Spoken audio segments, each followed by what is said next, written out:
Hello everyone. Today I am here with a new chapter, that is Formatting in Microsoft Word 2010. Children, before starting the chapter, we should know about the formatting. So, here let me clear to you about formatting. Now, what is formatting? Formatting refers to the appearance or presentation of the document. So, formatting means to make changes to the appearance of the text to make it more attractive. Now, we have so many topics to discuss in this chapter, such as Format Painter, Subscript and Superscript, Shadow Effects, Header and Footer, Inserting Column and Column Break, Inserting Page Break and Line Break, Setting Margins, Page Orientation, Working with Tabs, and the last topic is Indenting Text. So, children, we will discuss all these topics one by one in this chapter. So, let's start with the Format Painter.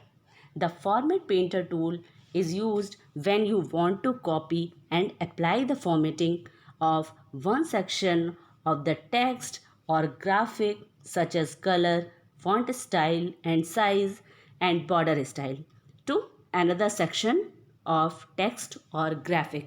In other words, we can say the Format Painter lets you copy all of the formatting from one object and apply it to another one. Think of it as copying and pasting for formatting. Select the text or graphics that has the formatting that you want to copy. So children, this is the way of Format Painter. Now, next topic is superscript and subscript. The superscript option places the selected text slightly above the baseline. On the contrary, the subscript option places the selected text slightly below the baseline and makes it appear smaller than the rest of the text. So, we can take some steps to apply superscript and subscript, such as suppose we have typed M2 and select 2. Now we will click on the font dialog box launcher on the home tab, and then the font dialog box will appear. Now we will select the option superscript checkbox under the effect section. Now click on OK.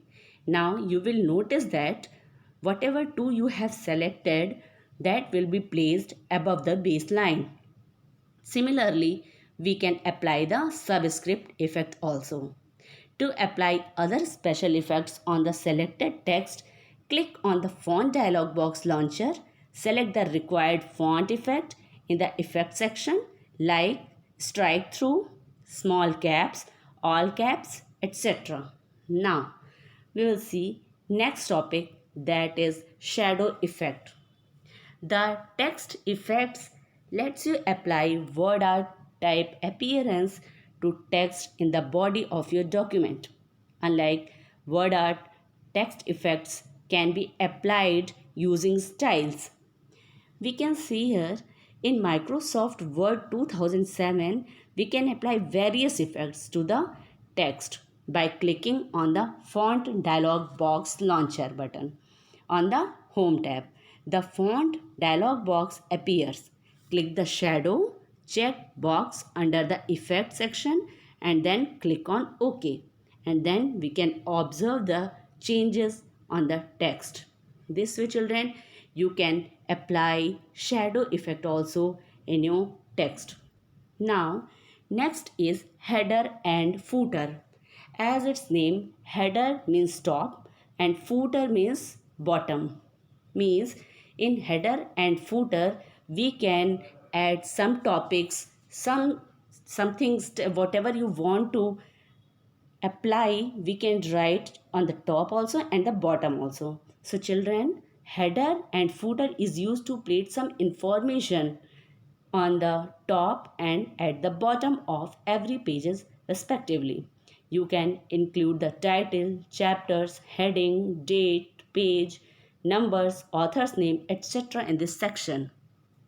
Now children, we can see in Microsoft Word 2007 also header and footer options are available on the Insert tab under the header and footer group.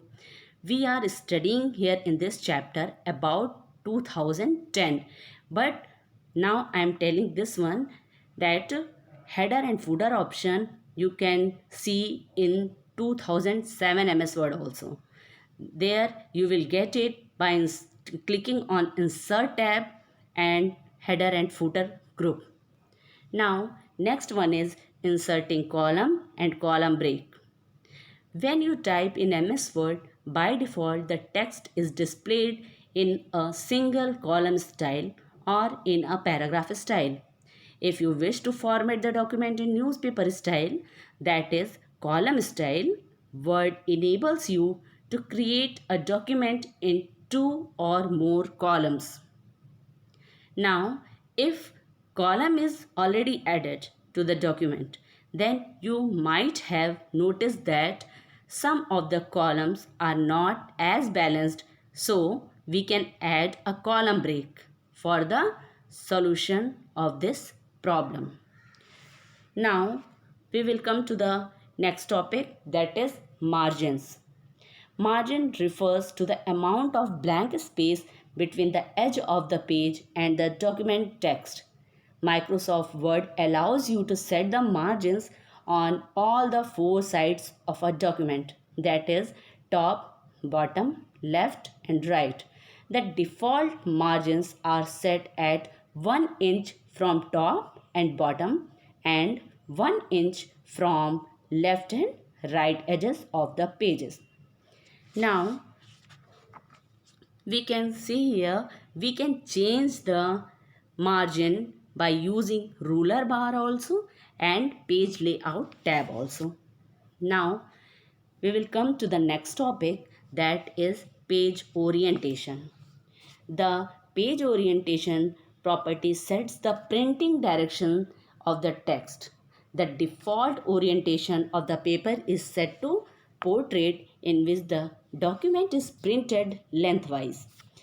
Then we can see it in another words also, that page orientation is the way in which a rectangular page is oriented for normal viewing. The 2 most common types of orientation are portrait and landscape. Now, in word processing and desktop publishing, the terms portrait and landscape refers to whether the document is oriented vertically or horizontally. A page with landscape orientation is wider than it is tall. Now, default orientation of the paper is set to the portrait. Now next topic is working with tabs. The most common way to indent the text is to use the tab key. It is used to move the cursor at specific spaces in a document. By default, tab stops are set at every 0.5 inch. You can set the tab stops along the ruler according to your requirement.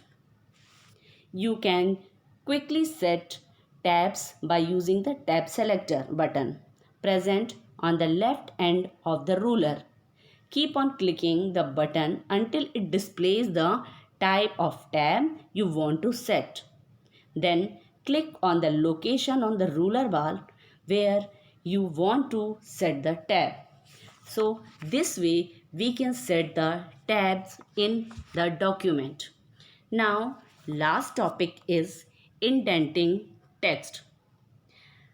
First we should know about the indenting. What does it mean? Indentation determines the amount of spacing between the text, means section of text or paragraph, and the page margins.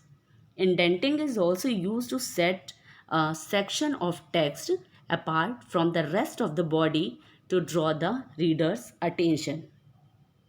how we can set the indent in the text. There are many steps to do this. First, we will select the text to be indented. Then, click on the Increase Indent button in the paragraph group on the Home tab. The selected text shifts half inch away from the left margin. Now, click on the Decrease Indent button to move the half inch closer to the left margin. Now we have some tips to do this indenting in the text. What are the tips? That is, each time you click on the increase indent button, the paragraph will move half inch away from the left margin. And when you can also set the indents by the dragging method. Select the paragraph and then drag the first line indent, left indent, right indent or hanging indent on the ruler bar. This way children, you can indent the text also. Now at the last of the chapter, here recap of the chapter is also given. Now you can read this very carefully and try to understand all these topics one by one. Hope you are well, you are able to understand the chapter. Thank you.